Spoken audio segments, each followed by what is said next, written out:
സൗന്ദര്യലഹരിയുടെ ഫലശ്രുതിയിൽ ഇവ ജപിക്കുന്നതോടൊപ്പം തകിട് ജപിച്ച് ധരിക്കണമെന്ന് നിർദ്ദേശിക്കുന്നു. ആയിക്കോട്ടെ, എന്താ വിരോധം? ജപിച്ച് ധരിച്ചോളൂ, തകിട് ജപിച്ച് ധരിച്ചോളൂ. ഓരോ ദിവസവും തകിട് എടുത്തിട്ട് ജപിക്കണം. എത്ര? 100 ശ്ലോകങ്ങളും ജപിക്കണം. വലിയ സാധനയാണത്. അതാണ് ഒരാധ്യാത്മിക സാധകൻ എന്ന നിലയിൽ ഇതിനെ എങ്ങനെ മനസ്സിലാക്കണം അറിയില്ല. കാരണം ഫലശ്രുതികളെല്ലാം നമ്മെ ആ സാധനയിലേക്ക് ആകർഷിക്കാനാണ്. എല്ലാ ഫലശ്രുതികളും സൗന്ദര്യലഹരിയുടെ പരം താല്പര്യം ഗ്രഹിച്ചു കഴിഞ്ഞാൽ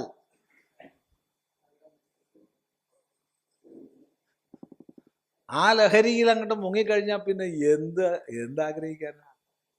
ഇത് പണ്ടൊരു അമ്മ കുഞ്ഞിനെ പഠിപ്പിച്ചപ്പോൾ പറഞ്ഞു, നല്ലോണം പഠിച്ചോളൂ, ഞാൻ മിഠായി തരുമെന്ന് പറഞ്ഞു. കുഞ്ഞ് നല്ല മിഠായി കിട്ടുമല്ലോ എന്ന് വിചാരിച്ചിട്ട് പഠിക്കാൻ തയ്യാറായി. അമ്മ പഠിപ്പിച്ചത് മിഠായിയുടെ ദോഷങ്ങളെക്കുറിച്ചാണ്. അപ്പം എന്താ ചെയ്യുക? പഠിച്ചു വെച്ചാൽ മിഠായി ചോദിക്കാൻ പറ്റില്ല. കാരണം ഞാൻ നിന്നെ പഠിപ്പിച്ചത് മിഠായിയുടെ ദോഷങ്ങളാണ്, അതുകൊണ്ട് നീ പഠിച്ചിട്ടില്ല, നിനക്ക് മിഠായി തരില്ല എന്ന് പറയാം. എന്നാൽ ഞാൻ പഠിച്ചിട്ടില്ല എന്ന് പറഞ്ഞാലോ മിഠായി തരികയില്ല. രണ്ടായാലും അമ്മയ്ക്ക് മിഠായി കൊടുക്കേണ്ട ആവശ്യമില്ല. ഇതുപോലെയാണ് സൗന്ദര്യലഹരിയിലൊക്കെ ഈ ഫലശ്രുതി എന്നാണ് തോന്നണത്. ഇതൊക്കെ ഇപ്പം അങ്ങനെ പറഞ്ഞു കഴിഞ്ഞാൽ സംഗതി വലിയ പ്രശ്നം തന്നെയാണ്. ഓർമ്മ വരുന്നത് ഈ അദ്വൈതാശ്രമം ആരംഭിക്കുന്നതിന് മുമ്പുള്ളൊരു സംഭവമാണ്. അദ്വൈതാശ്രമം ആരംഭിച്ചത് 92 ഒക്ടോബറിലാണ്. അതിന് മുമ്പ് 90-ലാണോ 91-ലാണോ, 90-ലല്ല, 92 തന്നെയാവും. 92 ആദ്യ ഘട്ടത്തിലാവും. നമ്മളൊരു ക്ഷേത്രത്തിൽ പ്രഭാഷണത്തിന് പോയി. മലപ്പുറം ജില്ലയിലാണ്. ഒരു ഭഗവതി ക്ഷേത്രമാണ്.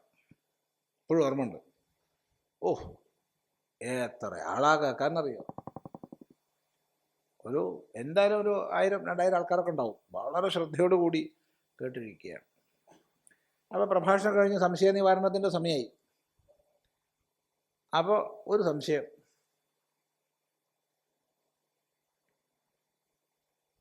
ശത്രുസംഹാര പുഷ്പാഞ്ജലിയെക്കുറിച്ച് സ്വാമിജി ഒന്ന് വിശദീകരിച്ചാൽ തരക്കേടില്ല. അറിയണ പോലെയൊക്കെ പറയാം, അത്രേ അറിയുള്ളൂ. അറിയണ പോലെ പറയാം. അഞ്ജലി എന്ന് പറഞ്ഞാൽ കൂപ്പുകൈയാണ്. അത് ആദരവിൻ്റെയും സമർപ്പണത്തിൻ്റെയും സൂചകമാണ്. അപ്പം നമ്മുടെ വ്യക്തിത്വത്തിലെ അല്ലെങ്കിൽ വ്യക്തിയുടെ സമ്പൂർണമായ ആ അഞ്ജലി ഭാവത്തെയും ഈശ്വരോന്മുഖമാക്കി ഭഗവാനിലേക്ക് തിരിച്ചു വിടാനാണ് അവിടെ ക്രിയകളും പുഷ്പം തുടങ്ങിയ വസ്തുക്കളും. അപ്പോൾ ഈ പുഷ്പം അഞ്ജലീഭാവത്തെ ദ്യോതിപ്പിക്കുമ്പോൾ അത് പുഷ്പാഞ്ജലിയായി. എന്താ പുഷ്പാഞ്ജലിയുടെ ലക്ഷ്യം? ശത്രു സംഹാരമാണ്. ശത്രുവെ സംഹരിക്കുകയാണ്. അപ്പം ശത്രുവെ സംഹരിക്കണമെങ്കിൽ ആരാ ശത്രു എന്നറിയണം, എവിടെയാ ശത്രു എന്നറിയണം, എങ്ങനെയാ ശത്രു എന്നറിയണം. വേണ്ടേ? നല്ല സംഹരിക്കാൻ പറ്റുള്ളൂ. അപ്പം എങ്ങനെയാണ് ശത്രു ഉണ്ടാവുന്നത്? എപ്പോഴാണ് ഒരാൾ നമുക്ക് ശത്രുവാകുന്നത്? എപ്പോഴാണ് ഒരാൾ നമുക്ക് ശത്രുവാകുന്നത്? എപ്പോഴാണ്? വലിയ ചോദ്യമാണ്. അപ്പോൾ ഈ ചോദ്യം നമ്മൾ ചോദിച്ചപ്പോൾ മുമ്പിൽ ഇരുന്നൊരു ആള് പറഞ്ഞു, അയാൾ നമ്മളെ ഉപദ്രവിച്ചാൽ അയാൾ നമ്മുടെ ശത്രുവാണ്.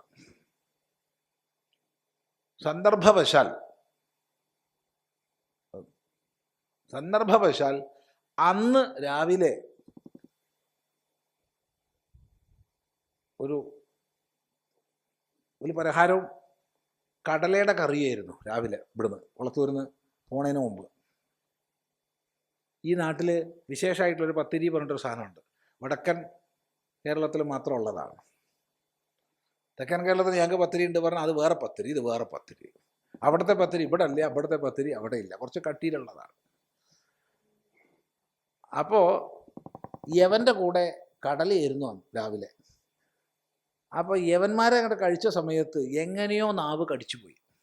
നമ്മൾ ഈ പറയുന്ന ആളുടെ അയ്യോ ചോര വന്നു, മുറിഞ്ഞു, രക്തം വന്നു, എന്ത് വേദനയാ. ഞാൻ ഒരു ഹാമർ എടുത്തിട്ട് പല്ലടിച്ച് പൊട്ടിച്ചോ? എന്താണ് നീ നാവിനെ എങ്ങനെ വേദനിപ്പിച്ചത്? നീ എന്നെ ഇത്ര വേദനിപ്പിച്ചോ? ഇന്ന് മുതൽ നീ എൻ്റെ ശത്രുവാണ് തീരുമാനിച്ചോ? ഇല്ല, ഒരിക്കലും ഇല്ല. അല്പം ഒരു ജാള്യതയോട് കൂടി വേദന സഹിച്ചു എന്നേ പറയാൻ പറ്റുള്ളൂ.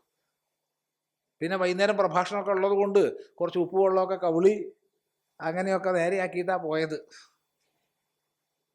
അപ്പോൾ എന്നെ വേദനിപ്പിച്ചത് കൊണ്ടാണോ എൻ്റെ ശത്രുവാകുന്നത്? ആ പല്ല് എന്നെ എത്രമാത്രം വേദനിപ്പിച്ചു? ഞാൻ പല്ലടിച്ച് പൊട്ടിച്ചോ? അതിന് ശത്രുവായി പ്രഖ്യാപിച്ചോ? ഇല്ല.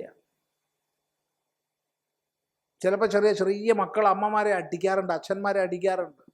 നല്ല വേദനയാവും. ശത്രുവായി പ്രഖ്യാപിക്കണ്ടോ? ഇല്ല. വേദനയൊക്കെ ആവും, നല്ല വേദനയാവും, പക്ഷേ ശത്രുവായി പ്രഖ്യാപിക്കാറില്ല. എന്തുകൊണ്ടാണ്? എൻ്റെ എന്നുള്ള അനന്യഭാവം തോന്നുമ്പോൾ ഒരിക്കലും നമുക്ക് ശത്രുത്വം ഉണ്ടാവില്ല. ഭിന്നമായിട്ടൊന്നിനെ കണ്ടാൽ അത് ശത്രുവായി. അപ്പോൾ ശത്രു എവിടുന്ന് ആരംഭിക്കണത്? ഭേദദൃഷ്ടിയിൽ നിന്നാണ്. ഭേദദൃഷ്ടിയിൽ നിന്നാണ് ശത്രു ഉണ്ടാവുന്നത്. അപ്പം ഈശ്വരോപാസന കൊണ്ട് അഭേദദൃഷ്ടി നമ്മളിൽ വളരും. നിന്നിലും എന്നിലും അവനിലും അവളിലും അതിലും ഇതിലും എല്ലാം കുടികൊള്ളുന്ന ചൈതന്യം ഒന്നാണ് എന്ന ബോധം ഉണ്ടാവും. അപ്പോൾ ശത്രു പോയില്ലേ? ഇങ്ങനെ ശത്രു സംഹരിക്കപ്പെടുന്നു. ഇങ്ങനെയാണ് ശത്രു സംഹരിക്കപ്പെടുന്നത്. അപ്പോൾ അവിടെ കൂടിയ ഭൂരിഭാഗം പേർക്കും വളരെ സന്തോഷമായി. അവരുടെ മുഖം കണ്ടറിയാം, വലിയ സന്തോഷമായി. പ്രസിഡൻറ്റിൻ്റെ സെക്രട്ടറിൻ്റെ മുഖം കാണേണ്ടതായിരുന്നു കേട്ടോ. അവർ കിട്ടിക്കഴിഞ്ഞാൽ കഷ്ണം കഷ്ണമാക്കി മുറിക്കാൻ തക്കവണ്ണം അവരുടെ മുഖം. ഒന്നും പറഞ്ഞില്ല, അവരൊന്നും പറഞ്ഞില്ല. പ്രഭാഷണം കഴിഞ്ഞ് നമ്മൾ ഒരു ചായ കുടിക്കാൻ പോകുന്നുണ്ട്, അകത്തേക്ക് ചെന്നു അവരുടെ കൂടെ. ഇങ്ങനെ പറഞ്ഞാലേ അമ്പലം പൂട്ടി പോകേണ്ടി വരും ഞങ്ങൾക്ക്. ആ മുഖത്ത് നോക്കി പറഞ്ഞതാ പ്രസിഡന്റ്. സത്യമായിട്ടും ഇങ്ങനെ നിങ്ങൾ പറഞ്ഞാൽ ഞങ്ങൾക്ക് അമ്പലം പൂട്ടി പോകേണ്ടി വരും. ആകെയുള്ള വരുമാനം ഇവിടെ കാര്യമായിട്ടുള്ളത് ശത്രുസംഹാര പുഷ്പാഞ്ജലിയാ. കാരണം അത് കഴിക്കുന്ന ഓരോരുത്തരുടെയും വിചാരം എന്താ?